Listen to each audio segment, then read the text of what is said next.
Hello there and welcome back to my channel. This is part 3 of my health journey, discussing weight loss and everything. We're gonna venture out of the weight loss category and start going into my health problems category. Isn't this gonna be fun? Before I get too far into this, please hit the subscribe button and the notification bell, and please leave me a very nice little comment below because I would really love that. So anyways, okay, so now we're gonna start drifting into the shitty stuff going on with me. Around the time that I was getting on phentermine and doing my weight loss and everything, right? I have never really had a primary care physician. I never really had a doctor. I was floating on the laurels of my 20s and 30s for that matter, because I have never had any serious medical anything, as far as I know anyways. I have never had any serious issues. And so I was like, this is fine, right? This is okay. But I had the insurance nowadays, and so I was like, you know what, like, let's get stuff checked out, right? Like, we're like, at the time I was 39 and I was like, you know, we're about to turn 40. We should really check into stuff and just make sure everything's okay. And, spoiler alert, it was not, but we'll get there.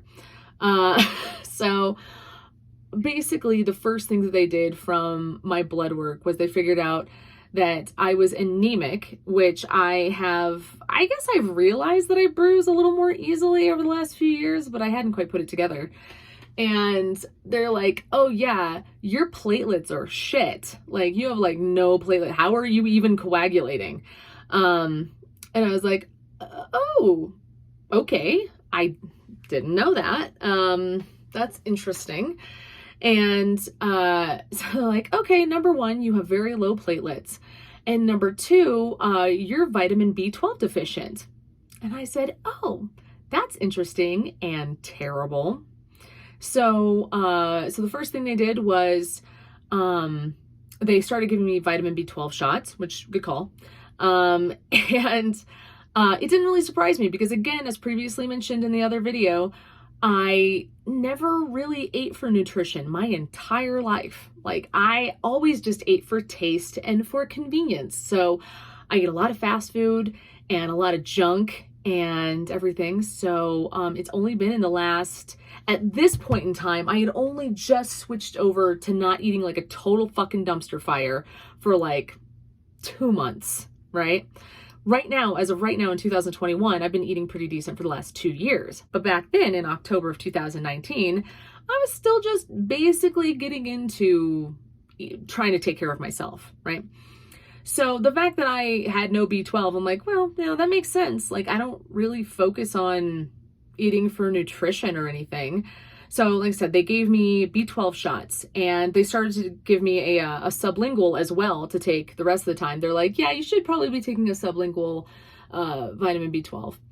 And so I did that and I did it for a while, but honestly, it seemed to fix a lot of it. And so I didn't continue on with it. I think you can probably see where maybe that was probably not a great idea. They were worried about it, and so they were like, we're going to send you to a hematologist since you have low platelets and it seems to be blood related, right? A vitamin deficiency can certainly affect how your body makes blood. So let's have you go talk to a hematologist and go from there, right? So after I had taken the vitamin B12 shots for a while, and I was also taking the sublingual B12, which you probably know this, but it's the ones where you like put it on your tongue and you kind of let it dissolve so it gets into your system better. And so I did all that and my platelets started to go up, and so I didn't think it was an issue. And then COVID happened. So with all that, I just kept doing what I was doing as far as my workouts and started to eat better. And my business, I'm a massage therapist and my husband and I have a private practice. So we actually ended up getting shut down during 2020 because everybody who was deemed a non-essential worker, you know, got asked to stop working. And so we basically just spent a year kind of indoors and working on ourselves and our health. And my husband no longer has diabetes. He worked out enough and fixed his blood sugar enough that he put it into remission because he's awesome. And I lost 70 pounds. So we're both feeling pretty good about ourselves. I still kept having more bruising and everything than is normal, to the point where it was actually pretty weird, where I'm like, this is a lot of bruising. And but you know, I was kind of scared to go to a doctor in the last couple of years with the pandemic happening and everything. So I didn't follow up with the hematologist, and I just figured it was fine. Like I said, I knew I was bruising more, but I didn't think it was going to be an issue. So in July of 2021, I decided to start getting a little bit more active with my doctor again, because I've taken off enough weight that they consider me a success. Even though I told her, I'm like, yeah, my goal weight's closer to like 175. If I get really, really good, like my super duper goal weight's like 150. But 175 would be fine. That'd be 100 pounds. That'd be great.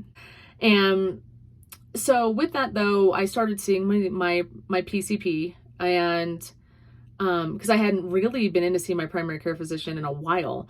And so she was like, well, we should probably do a physical. We should do all the stuff for you, right?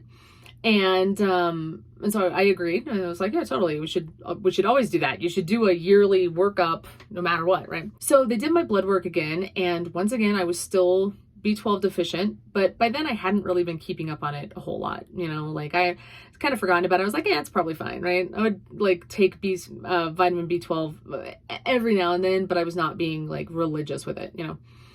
And so they're like, number one, you're B12 deficient, so we're going to start doing B12 injections again. And number two, though, beforehand, your platelets were low, right? But this time when we took your blood work, your red blood cells are really low. So that's a problem. And they asked me a whole lot of questions, of which I was like, nope, I'm fine. I feel fine on, I mean, I get a little dizzy sometimes, but I thought that was mostly sinus related. And they're like, well, it can be anemia related. And they officially said that I had thrombocytopenia, which is a form of anemia, right? But they decided, they're like, you know, the low red blood cell count is enough of a concern that we want you to go and talk to the hematologist again, right? And I was like, okay, yeah, sure, right? And at this time, I was like, blah, blah, yeah, this is gonna be fine. Like, they're not gonna find anything. It's gonna be great. And so went to the hematologist. She took my blood work again, and in the week between when I saw my PCP and when I saw her, all of my counts were down just a little bit more. And she was concerned, and she was like, I think we should do a bone marrow biopsy to make sure that you don't have something else really nasty like cancer or some kind of autoimmune disease. And so I was like, I don't think I do, but and she was like, it's just to rule stuff out. It's covered by your insurance, for starters. And number two, it gives us so much information as far as, you know, things that we wouldn't be able to tell unless you get this, because when there are things hiding inside of your bones, like, it's not super obvious. And I talked to my husband about it, he's also, just some background on us, he's a medical laboratory technician, and we're both massage therapists. And so he was like, you know, it sucks and it's not going to be fun, but it's worth it, you know, just to make sure, right? And I eventually was like, fine, I'll get the bone marrow biopsy. It sucks, right? But fortunately, they totally hooked me up, and we did the bone marrow biopsy in the hospital. So actually, I'm going to make another video about that. I'm just going to stop this here, and I will get back to telling you about the bone marrow biopsy and all of that stuff in the next video.